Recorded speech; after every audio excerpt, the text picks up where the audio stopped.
영혼의 쉼터에 오신 여러분, 세 번째 수요일에만 만나는 동네 이야기. 오늘은 아라라산 이야기로 찾아뵙네요. 평안하셨죠?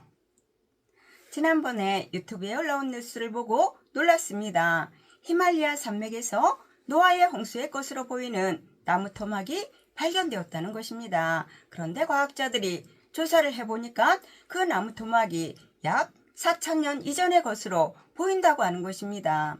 아니, 아무리 노아의 방주 토막이라 해도 그렇지요.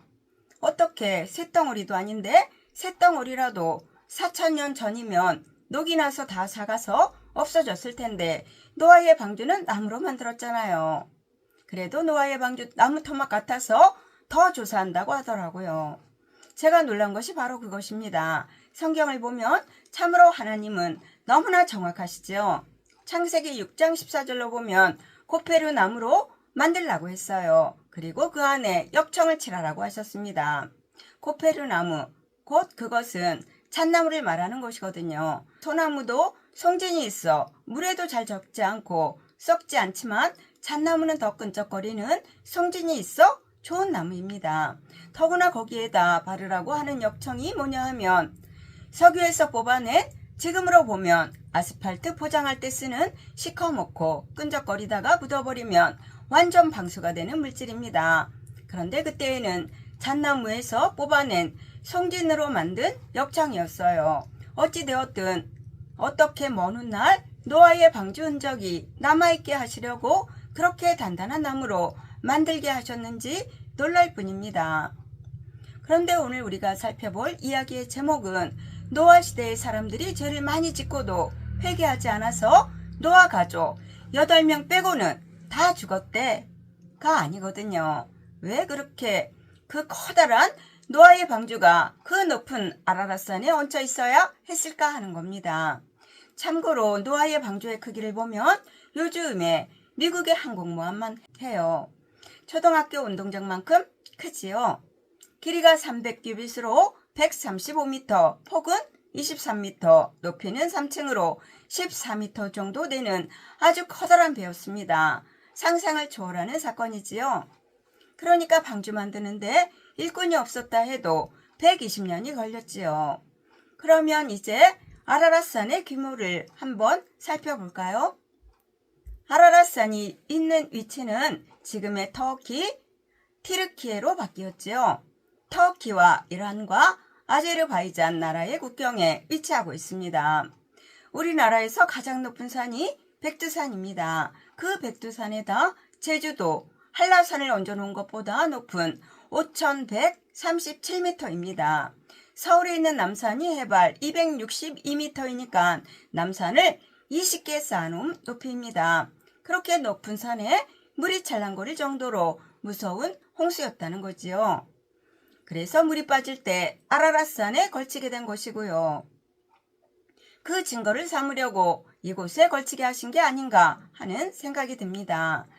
그러면 성경 본문을 잠시 보겠습니다. 노아가 600살 되던 해 둘째 달 11일 날 곧 2월 17일에 땅속의 깊은 샘들이 다 터지고 하늘의 창문들이 다 열리고 40주야를 쏟아붓기 시작했습니다. 그야말로 40일 동안 밤낮으로 하늘에서 내리고 땅속에서 물이 솟구쳐 나오고 난리가 난 거지요. 모든 땅은 물로 덮이고 방주는 둥둥 떠다니다가 아라랏산에 걸치고 방주에서 나오기까지 1년하고 10일이 지난 371일 만입니다. 그렇게 오랫동안 방주에 갇혀 엄청 갑갑했을 텐데도 불구하고 하나님이 너는 내 아내와 내 아들들과 내 며느리들과 함께 방주에서 나오고 너와 함께한 모든 혈육 있는 생물을 이끌어내라 라고 허락할 때까지 방주에서 기다렸으며 나오자마자 제단을 쌓고 번제를 드린 노아와 그의 가족들의 신앙을 우리도 본받아야겠습니다. 아무리 힘든 일이 닥친들 노아의 홍수만한 어려움이 있겠습니까? 그때 제사를 드린 후 우리로 말하면 예배를 드린 후에 어떤 약속을 받았습니까? 내가 다시는 사람으로 말미암아 땅을 저주하지 아니하리니 이는 사람의 마음이 계획하는 바가 어려서부터 악함이라 하시며 다시는 물로 심판하지 않겠다고 하셨습니다. 살아남은 노아의 가족들에게 남은 죄성과 연약함을 아시기 때문입니다. 그리고는 생육하고 번성하여 땅에 충만하라 라고 축복하신 후에 맺은 언약이 바로 무지개 언약입니다. 그래서인지 오늘날에도 폭우가 쏟아진 후에는 무지개가 뜨는 것을 볼 수가 있지요.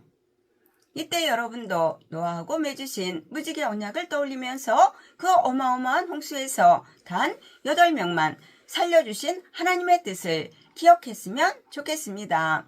어떤 사람이 살아남았습니까? 120년 동안 방주를 지으면서 그들이 당해야만 했던 세상 사람들의 조롱과 고생과 그리고 과연 비가 그렇게 많이 올까 하는 의심까지도 오직 하나님의 약속이므로 믿음으로 이겨낸 사람만이 구원을 받았다는 성경적 사실을 깨달았다면 우리가 해야 할 일은 무엇일까요? 여러분의 가족은 여러분의 신실하게 사는 모습을 보고 예수님을 믿을 수 있도록 책임있게 살아야 하는 것입니다. 영혼의 쉼터에 오신 여러분, 그것이 예수 믿는 사람들이 보여야 할 헌신이요, 절제요, 믿음입니다. 여러분에게도 이러한 크고 담대한 믿음이 있으시기를 예수님의 이름으로 축원합니다. 아멘. 감사합니다.